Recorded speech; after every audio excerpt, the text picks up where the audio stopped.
Can't help but think the fact that people like you and a lot of others like you who reach a lot of people now via independent means, I guess we could, in a sense, among other things, call you an independent journalist or commentator of sorts.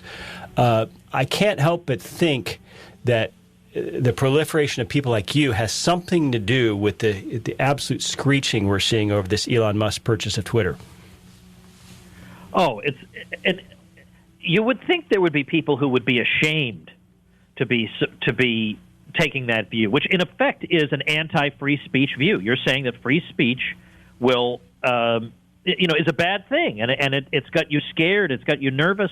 I saw this Sean King, the race hustler Sean King, said today that the thing with somebody like Elon Musk buying Twitter is that this is a power play for white nationalism, is what he says.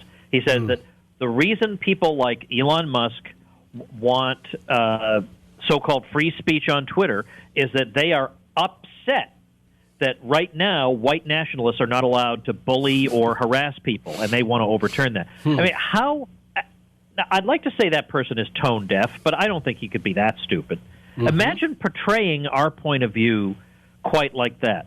But yes, incidentally, what reminds me of my own situation from all this is that I'm quite sure that a lot of what I write makes a lot of people screech, but there's no real way for them to stop it, because I use an email autoresponder service to power my newsletter, and even if on the extremely unlikely chance that my autoresponder service kicked me off, I always have the email list as my own property, and I can take it to Berserker Mail. Berserker Mail is a no-censorship email autoresponder platform where you can send out email newsletters. So the censors ultimately, they can't control the entire Internet. There's always some corner where the free thinkers can exist and thrive.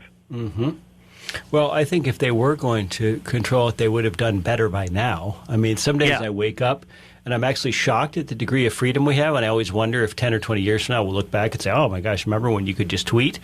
But when I read this tweet by an absolute fraud like Sean King, I wonder if he's even aware that across much of the Anglosphere in other legal systems, especially in the UK, he could be thoroughly sued by Elon Musk for calling him a white nationalist or something like that. I mean, these people who are against free speech sure like to use it themselves. Yeah, and of course, when has Elon Musk ever said anything that remotely suggests that he's a white nationalist? So this is just a phrase now that they just throw around at everybody. So I just urge people, you hear somebody called that name, automatically assume it's not true. Automatically assume, and you will be correct 99.9 with a bar over it % of the time. Now, none of these people care anything about the truth.